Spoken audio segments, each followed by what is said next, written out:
طارق فضل چودھری صاحب، یہ جو لیجسلیشن کا ایجنڈا ہے اس پہ تو بعد میں بات کریں گے. پہلے یہ میں پوچھنا چاہتا ہوں، آپ کے خیال میں اچھی بات نہیں ہے کہ عمران خان صاحب جو ہیں وہ فوج کے بارے میں کافی نرم ہو گئے ہیں اور کہہ رہے ہیں جی ہم آپ سے مذاکرات کے لیے تیار ہیں؟ اب یہ تو میر صاحب مجھے نہیں پتا کہ نرم ہو گئے ہیں یا کوئی منت ترلے پہ اتر آئے ہیں، لیکن گزارش یہ ہے کہ مجھے اس بات پہ بہت تعجب ہوا ہے کہ انہوں نے پاکستان مسلم لیگ نون کا نام کس حیثیت سے لیا کہ مسلم لیگ نون جو ہے وہ عمران خان کو فوج سے لڑا رہی ہے. تو اس کا مطلب یہ ہے کہ پھر 9 مئی کا جو جتنے بھی واقعات ہیں پاکستان بھر میں ہوئے، مختلف شہروں میں عسکری تنصیبات پہ حملے، شہداء کی یادگاروں پہ حملے، GHQ پہ حملے، جس کا عمران خان صاحب خود تسلیم کر چکے ہیں کہ ہاں میں نے کہا تھا اپنے ورکرز کو کہ اگر مجھے گرفتار کیا گیا تو آپ پرامن احتجاج GHQ کے سامنے جا کے کریں. یہ بھی اعتراف موجود ہے ان کا. تو یہ ہم نے ان سے کہا تھا کہ آپ یہ 9 مئی میں فلاں جگہ کے اوپر حملے کریں. اس کے بعد جو ابھی ماضی کے قریب میں مختلف ٹویٹس فوج کے سربراہ کے خلاف، انٹیلیجنس اداروں کے سربراہ کے خلاف عمران خان صاحب کی طرف سے آئے اور تردید اس کی نہیں ہوئی، اور آپ نے ان کے بارے میں وہ باتیں کی جو شاید میں آپ کے پروگرام میں نہیں کر سکتا. پھر آپ کے سوشل میڈیا ایکٹیوسٹ جو مسلسل ان اداروں کے خلاف یعنی حدود سے تجاوز کر کے ان کے اوپر الزامات لگا رہے ہیں، غداری کے فتوے دے رہے ہیں، یہ سارا مسلم لیگ نون آپ کو کہہ رہی ہے کہ آپ کریں. لہٰذا یہ آپ کا ایک وتیرہ ہے کہ آپ جب آپ دیکھ چکے ہیں کہ ہماری یہ ساری چیزیں ایکسپوز ہو گئی ہیں، قوم کے سامنے بھی ہیں، کیونکہ دیکھیں ادارے ہیں یہ ایک مستقل اینٹیٹی ہے، ادارے اسٹیٹ کے ہیں، یہ کوئی گورنمنٹ کے نمائندے نہیں ہیں. ٹھیک ہے، گورنمنٹ جو کہ اسٹیٹ کی نمائندگی کر رہی ہوتی ہے تو گورنمنٹ کا ساتھ دیتے ہیں. عمران خان صاحب کا ساتھ نہیں ادارے دیتے رہے، اسٹیبلشمنٹ نہیں دیتی رہی. تو لہٰذا آج اگر وہ ہمارے ساتھ ہیں یا ہمارا ساتھ دے رہے ہیں تو عمران خان صاحب کا سیخ پا ہونا میری سمجھ سے تو باہر ہے. لیکن اس کا الزام ہمیں دینا اور اپنے آپ کو اس طرح بری الذمہ کر لینا، یہ بات نہ تو کوئی عقل مانتی ہے، نہ کوئی عوام مانیں گی، اور نہ یہ کوئی شعور کے قریب ہے. اچھا ڈاکٹر نثار احمد جٹ صاحب، یہ اس پہ بھی آپ ضرور کمنٹ کریں کہ جو خان صاحب کہہ رہے ہیں جی کہ ہم فوج کے ساتھ مذاکرات کے لیے تیار ہیں، دوسرا وہ کہہ رہے ہیں کہ دسمبر میں آپ الیکشن کے لیے تیار ہوں. تو آپ نے تو ابھی فروری میں الیکشن لڑا ہے، تو دسمبر میں بھی الیکشن کے لیے آپ تیار ہیں؟ جی بہت بہت شکریہ میر صاحب آپ کا. پہلے تو میں چودھری صاحب کی ایک بات کا جواب دے دوں کہ انہوں نے کہا جی یہ کیسے تصور کر سکتے ہیں کہ پاکستان مسلم لیگ نون جو ہے وہ ہمیں لڑا رہی ہے. میر صاحب آپ کے پروگرام میں بیٹھ کر کہتا ہوں کہ ایک سانے ماڈل ٹاؤن ہوا تھا، عوام کو اور پولیس کو لڑایا گیا تھا، جس کی بعد میں بڑی جوڈیشل انکوائریاں، جس کا نتیجہ بعد میں یہی ہوا تھا کہ جی پھر ہم کیا کریں، یہ کر کے فارغ کر دیا گیا تھا. اور وہاں پر بھی اسی طرح خواتین کو شہید کیا گیا تھا. وہی مائنڈ سیٹ 9 مئی کے موقع پہ بیٹھا ہوا تھا. اب میں اس کا نام نہیں لینا چاہوں گا، سانے ماڈل ٹاؤن میں وہ پنجاب میں وزیر تھا، اب یہاں وزیر تھا. وہ آپ دیکھیں، آپ نام نہیں لے رہے، سب کو پتہ ہے کہ آپ فیصل آباد سے کس کو ہرا کے آئے ہیں. جی میں اسی کا نام لے رہا ہوں جس کو ہرا کے آیا ہوں. ٹھیک ہے جی، وہی مائنڈ سیٹ یہاں موجود تھا. ڈاکٹر صاحب سے ذرا پوچھنا چاہتے ہیں نا کہ 9 مئی کے آپ کا ووٹ کو عزت دو کا بیانیہ کدھر گیا؟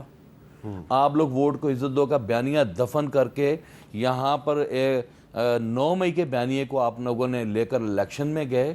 آپ نے پاکستان تحریک انصاف کے ورکرز کو مارا، آپ نے پاکستان تحریک انصاف کی خواتین کو مارا، آپ نے ہمارے کارکنان کے ساتھ ساتھ ہمارے جو کینڈیڈیٹس ہیں ان پر جھوٹے مقدمات بنا کر ان کے گھروں میں پولیس بھیجی تاکہ وہ الیکشن سے دور رہیں. آپ لوگوں کا المیہ یہ ہے کہ آپ لوگوں نے نواز شریف کو ہیلی کاپٹر میں بٹھایا، بڑی ڈیش بازی کر کے یہاں پر لا کر کہ جی پتہ نہیں ملک کو سنوارنے آ گیا. 9 مئی کا بیانیہ 9 فروری کو دفن کر کے آپ کے ہاتھ میں پکڑا دیا. ہم اس بنیاد پہ کہہ رہے ہیں کہ جناب آپ لوگ اس کے بینیفیشریز ہیں اور آپ لوگ اس سازش کا حصہ ہیں. اور ہاں رہ گئی بات میر صاحب، میں سمجھتا ہوں کہ اگر ہم یہ تصور کریں دو فریق آپس میں لڑ پڑیں تو دونوں بند گلی میں ہی ہوتے ہیں. بند گلی سے نکلنے کے لیے کسی نہ کسی کو سٹیپ ڈاؤن کرنا پڑتا ہے، یہ تو ہمارے معاشرے کا حصہ ہے. تو آپ سٹیپ ڈاؤن کر گئے؟ میرا خیال ہے کہ اگر خان صاحب نے یہ آفر کی ہے تو میں سمجھتا ہوں کہ پاکستان کے مستقبل کے لیے انہوں نے اچھی آفر دی ہے. میں اسے اپریشیٹ کرتا ہوں اور میرا خیال ہے کہ یہ ڈیڈ لاک ختم ہونا چاہیے، بند گلی سے نکلنا چاہیے.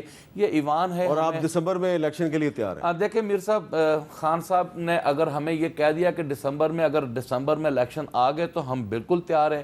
میں اس کو اس طرح کوڈ کرتا ہوں کہ فارم 47 کی جو چوری ہوئی ہے اگر حکومت نے فارم 47 پر اپنا رویہ تبدیل نہ کیا، اگر فارم 47 کو کلیئر نہ کیا تو پھر یقیناً یہ تیار رہیں، ہم الیکشن کے لیے تیار۔ اچھا، اب امیر العظیم صاحب میں ذرا تھوڑا آپ کو بتا دوں کہ آج عمران خان صاحب نے جو صحافیوں کے ساتھ جو گفتگو کی ہے، ظاہری بات ہے جیل میں کی ہے، اس کی ڈیٹیل یہ ہے کہ انہوں نے یہ کہا ہے جی کہ گھر میں کوئی بگڑا ہوا بچہ ہو تو اس پہ تنقید کی جاتی ہے، تو ہماری جو تنقید ہے اس کو آپ غلط سینس میں نہ لیں۔ محمود خان اچکزئی کو ہم نے مذاکرات کا مینڈیٹ دیا ہے، اور انہوں نے کہا میں محسن نقوی سے کبھی بات نہیں کروں گا۔ انہوں نے کہا آئی جی پنجاب سے مل کر ہمارے لوگوں پہ ظلم کیا گیا ہے، اور مذاکرات اگر ہوں گے تو پہلا مطالبہ یہ ہے کہ مینڈیٹ واپس کیا جائے، دوسرا مطالبہ ہے گرفتار کارکنان کو رہا کیا جائے، مقدمات ختم کیے جائیں، اور ملک بچانے کا جو بہترین طریقہ ہے وہ یہ شفاف الیکشن کرائے جائیں، اور اسمبلیوں کی بات جو ہے وہ تیسرے مرحلے کی بات ہے۔ اور انہوں نے جماعت اسلامی کے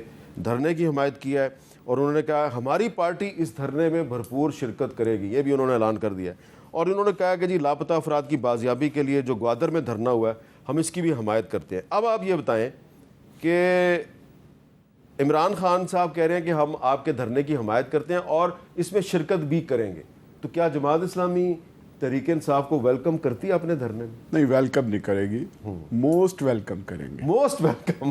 ٹھیک ہے جی۔ اور اگر یہ ہمارے پلیٹ فارم پہ نہ آنا چاہیں تو ہم انہیں کہیں گے کہ اپنے پلیٹ فارم پر وہی کام کریں جو اس وقت کی ضرورت ہے۔ ٹھیک ہے، الیکشن، فارم 45 47 اس کو بھی جاری رکھیے، لیکن پبلک کا جو اشر ہو رہا ہے، یعنی پانی پلوں کے اوپر چلا گیا۔ غریب آدمی نے تو اپنا جو ہے نا وہ بجلی کا بل دیکھتے ہوئے خودکشی پہ مجبور ہو گیا۔ لوگ اپنی کڈنی کے آپریشن کے لیے کہتے ہیں کہ جب ہم نے جمع کیے تھے، پتا نکلوانا تھا، وہ خودکشیاں کر رہے ہیں۔ اس سے آگے نکل کر مڈل کلاس پس گئی ہے۔ میں اور آپ، ہمارے پاس جو بجلی کا بل آ رہا ہے، وہ طارق صاحب جانتے ہیں کہ ان کے وفد کے اندر ایک ساتھی شامل تھے جنہوں نے کہا کہ میں افورڈ نہیں کر سکتا، میرے 3-4 گھر ہیں مختلف جگہوں پہ۔ مڈل کلاس، اس کے بعد انڈسٹری ختم ہو گئی ہے، دکان، یہ جو ہے نا گور صاحب کیا کر رہے ہیں، گور اجاز صاحب کچھ عرصہ پہلے جب ہم یہی باتیں کرتے تھے تو وہ کہتے تھے کہ آپ تو جو ہے نا وہ اہم حقوق کی جنت میں رہ رہے ہیں۔